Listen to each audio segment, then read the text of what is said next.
Assalamualaikum warahmatullahi wabarakatuh. Perkenalkan, nama saya Nuril Aminatul Fadilah dari kelas 10-2, nomor absen 27. Kali ini saya akan menjelaskan tentang pemanasan global. Yang pertama yaitu pengertian dari pemanasan global. Pemanasan global atau biasa yang kita sebut dengan global warming adalah suatu bentuk ketidakseimbangan ekosistem akibat dari naiknya suhu rata-rata di permukaan bumi. Hal ini disebabkan karena adanya radiasi sinar matahari yang menuju ke atmosfer bumi. Setelah itu, sebagian sinar tersebut berubah menjadi energi panas dalam bentuk sinar inframerah. Sinar inframerah tersebut sebagian ada yang diserap oleh bumi dan sebagiannya lagi akan dipantulkan kembali ke atmosfer. Namun sebagian sinar yang akan dipantulkan ke atmosfer tidak dapat dipantulkan karena tertahan oleh gas rumah kaca. Hal tersebutlah yang menyebabkan suhu rata-rata di permukaan bumi menjadi lebih meningkat. Yang kedua yaitu penyebab dari pemanasan global atau global warming. Menurut Intergovernmental Panel on Climate Change atau IPCC, bahwa peningkatan suhu rata-rata di permukaan bumi disebabkan oleh meningkatnya konsentrasi gas rumah kaca di atmosfer bumi akibat oleh aktivitas manusia. Gas rumah kaca yang dimaksud adalah karbon dioksida atau CO2, uap air atau H2O, metana atau CH4, klorofluorokarbon atau CFC, dinitrogen oksida atau N2O, dan ozon atau O3. Gas-gas tersebut dihasilkan dari kegiatan industri dan kendaraan yang berbahan bakar minyak. Selain itu juga ada yang dihasilkan dari alam, seperti dari sumber penguapan dan erupsi gunung vulkanik yang aktif. Yang ketiga yaitu penyebab pemanasan global akibat oleh ulah manusia. Yang pertama yaitu penggunaan bahan bakar. Akibat kemajuan ilmu pengetahuan dan teknologi menyebabkan proses pertumbuhan industri dan sarana transportasi meningkat. Peningkatan jumlah industri dan sarana transportasi selalu diikuti dengan bertambahnya penggunaan bahan bakar, terutama bahan bakar fosil seperti minyak bumi dan gas alam. Hasil dari pembakaran bahan bakar fosil tersebut menghasilkan gas-gas rumah kaca yang dapat memicu terjadinya pemanasan global. Menurut Undang-Undang Nomor 22 Tahun 2001 tentang minyak dan gas bumi, yang disebut dengan bahan bakar minyak adalah bahan bakar yang berasal dari dan atau diolah dari minyak bumi. Hasil pengolahan minyak bumi adalah produk migas yang berupa BBM atau bahan bakar minyak dan NBBM atau non bahan bakar minyak. Yang termasuk dalam bahan bakar minyak yaitu avgas atau aviation gasoline, aftur atau aviation turbine, bensin, minyak tanah, solar, diesel, dan minyak bakar atau fuel oil. Yang kedua yaitu penggunaan CFC dalam kehidupan sehari-hari. CFC atau klorofluorokarbon adalah senyawa kimia yang terdiri dari atom karbon, klorin, dan fluorin.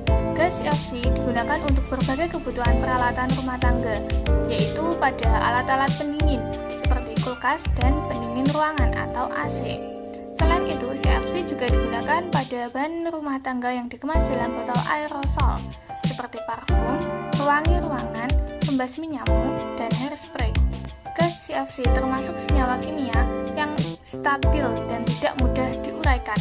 Hal itu menyebabkan CFC dapat mencapai ke lapisan atmosfer, yang dimana pada lapisan ini terdapat ozon atau O3. Lapisan ozon atau O3 sangat bermanfaat bagi bumi karena berfungsi melindungi bumi dari sinar ultraviolet atau sinar UV yang berbahaya bagi makhluk hidup. Pada lapisan stratosfer, gas CFC dipecah oleh radiasi sinar UV, kemudian terurai dan melepaskan atom-atom klorin. Setelah itu, atom klorin bereaksi dengan ozon yang berlangsung secara terus-menerus. Akibatnya terjadi penipisan lapisan ozon, bahkan menimbulkan lubang ozon. Hal tersebut yang menyebabkan peningkatan paparan radiasi sinar UV yang masuk ke permukaan bumi. Adanya peningkatan radiasi sinar UV dapat menimbulkan masalah pada kesehatan manusia, yaitu kerusakan pada jaringan kulit seperti kanker kulit dan kerusakan pada mata seperti katarak. Yang ketiga yaitu kotoran ternak. Manusia membutuhkan energi untuk melakukan kegiatan sehari-hari. Secara umum, asupan nutrisi yang dibutuhkan manusia berada dari makanan nabati dan hewani. Untuk mencukupi kebutuhan makanan hewani manusia seperti daging, ikan, dan telur, diperlukan adanya peternakan yang memproduksi komoditas hasil peternakan tersebut. Salah satunya yaitu peternakan sapi. Sapi merupakan hewan ruminansia yang memiliki rumen dengan di dalamnya terdapat mikroorganisme yang memecah selulosa pada dinding sel tumbuhan. Dalam proses tersebut, terjadi fermentasi yang menghasilkan gas metana. Gas metana yang dihasilkan dalam rumen sapi dikeluarkan dalam bentuk feses dan gas buangan seperti kentut dan sendawa. Gas metana atau CH4 adalah gas yang terbentuk dari dekomposisi anaerob limbah organik dan juga penyumbang emisi gas rumah kaca. Gas ini memiliki potensi pemanasan global 25 kali dibandingkan dengan karbon dioksida. Artinya, gas metana yang dihasilkan dari kotoran ternak memiliki dampak yang lebih besar daripada gas karbon dioksida yang dihasilkan dari pembakaran bahan bakar fosil yang tidak sempurna. Yang keempat yaitu sampah. Sisa makanan yang sudah tidak kita makan pastilah kita buang ke tempat sampah. Sisa makanan yang berada di paling bawah pada tempat pembuangan sampah atau TPA tersebut akan membusuk dan terbentuk gas metana yang merupakan gas rumah kaca. Maka dapat disimpulkan bahwa sisa makanan yang kita buang akan menyumbang kadar gas rumah kaca di atmosfer. Tidak hanya itu saja, tetapi pengolahan sampah yang kurang tepat juga akan menyumbang kadar gas rumah kaca, seperti pembakaran sampah secara liar. Pasti akan menghasilkan pembakaran yang tidak sempurna, yang kemudian akan menghasilkan gas karbon dioksida atau CO2 dan metana atau CH4. Hal tersebut akan menimbulkan dampak negatif bagi lingkungan dan kesehatan manusia. Yang kelima yaitu deforestasi. Deforestasi adalah kondisi penurunan luas hutan yang disebabkan oleh pengalihfungsian lahan untuk permukiman, pertanian, pertambangan, dan perkebunan. Perubahan lahan tersebut sering berakibat pada kebakaran hutan, sehingga terbuangnya emisi gas karbon ke atmosfer. Jika deforestasi dan kebakaran hutan terjadi secara terus-menerus dan tidak segera ada pencegahan, maka akan mempercepat terjadinya pemanasan global. Emisi yang tinggi akibat dari deforestasi akan menyebabkan berbagai dampak yang serius, di antaranya yaitu suhu bumi mengalami meningkatnya intensitas curah hujan per tahun yang kemudian akan mengakibatkan bencana, perubahan iklim yang akan berdampak bagi kebutuhan pangan manusia, dan naiknya air permukaan laut. Kemudian akibat dari pemanasan global, yang pertama yaitu mencarnya es di kutub-kutub bumi. Berdasarkan data hasil dari penelitian salah satu universitas di Kolombia, menunjukkan gletser di bumi kehilangan 267 miliar ton es per tahun. Para peneliti juga mengungkapkan fakta tentang pegunungan Himalaya, yaitu pegunungan tertinggi di dunia sejak tahun 2000. Ketinggian gletsernya rata-rata mencair sebesar 0,5 meter setiap tahun.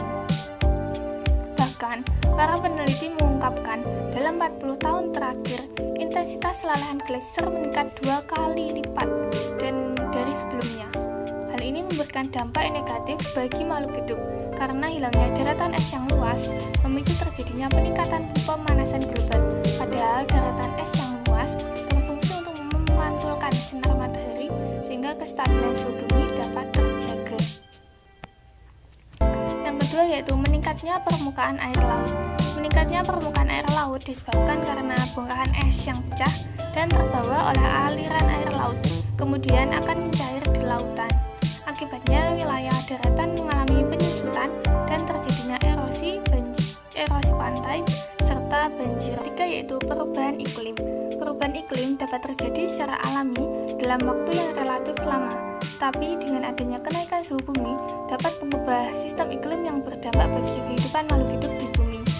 Selain itu, pola cuaca menjadi tidak terprediksi dan lebih ekstrim. Dampaknya akan timbul bencana alam seperti banjir, longsor, dan kekeringan.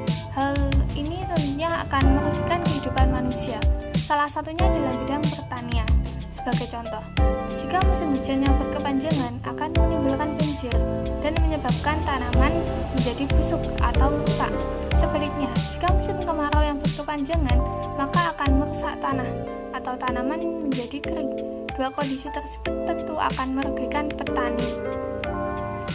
Dampak lainnya yaitu gangguan ekosistem dengan punahnya beberapa spesies, perubahan siklus hidup, flora dan fauna, serta peningkatan keasaman air laut.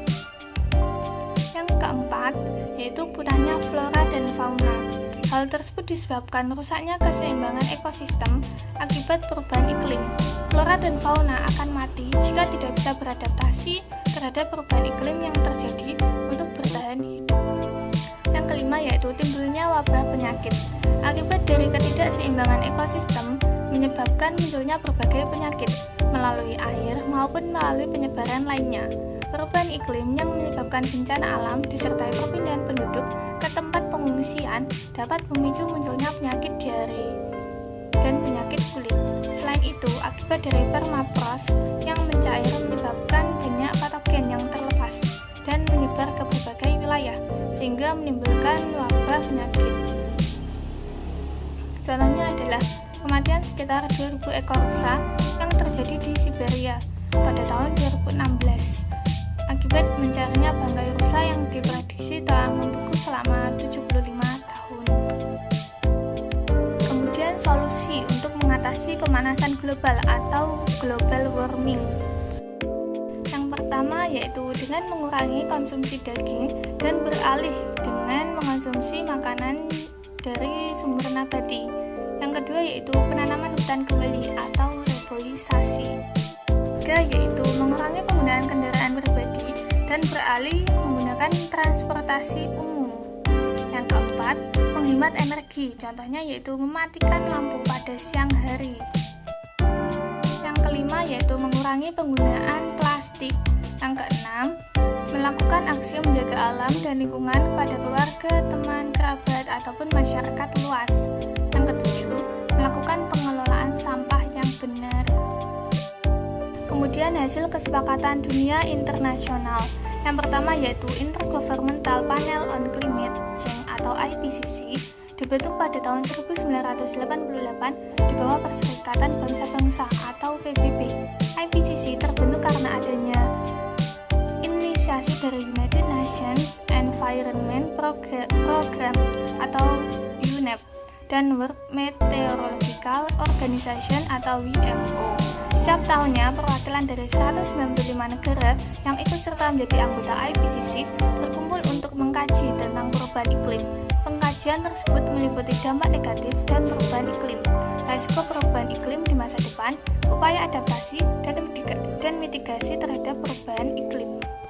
Yang kedua yaitu Protokol Kyoto. Protokol Kyoto dilaksanakan di Jepang pada tahun 1997 yang diikuti oleh 160 negara.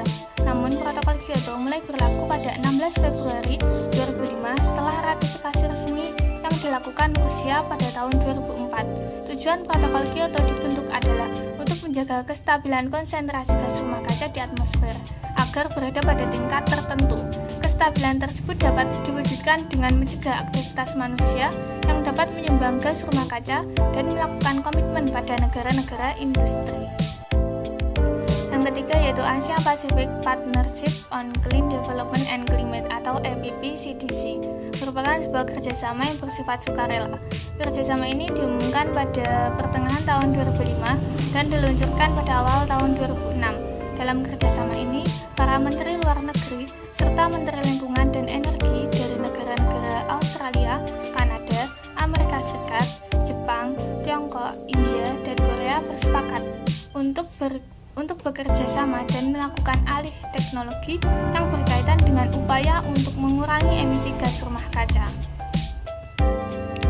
Yang keempat yaitu Sustainable Development Goals atau SDGs, merupakan kesepakatan pembangunan baru yang mendorong perubahan ke arah pembangunan berkelanjutan berdasarkan hak asasi manusia atau HAM. Kesetaraan untuk pembangunan sosial, ekonomi, dan lingkungan hidup. Kesepakatan ini diprakarsai oleh negara-negara anggota Perserikatan Bangsa-Bangsa atau PBB. Terdapat 17 pembangunan berkelanjutan. Inti dari 17 tersebut adalah seruan mendesak untuk bertindak mengatasi kemiskinan seiring dengan strategi peningkatan kualitas kesehatan dan pendidikan, mengurangi kesenjangan, serta mendorong pertumbuhan ekonomi, namun tetap memperhatikan kelestarian lingkungan dan perubahan iklim. Berikut adalah 17 tujuan utama SDGs yang diharapkan dapat dicapai oleh seluruh anggota SDGs. Terima kasih telah menonton video saya kali ini, dan apabila ada salah kata dalam menjelaskan, saya mohon maaf yang sebesar-besarnya. Akhir kata, wassalamualaikum warahmatullahi wabarakatuh.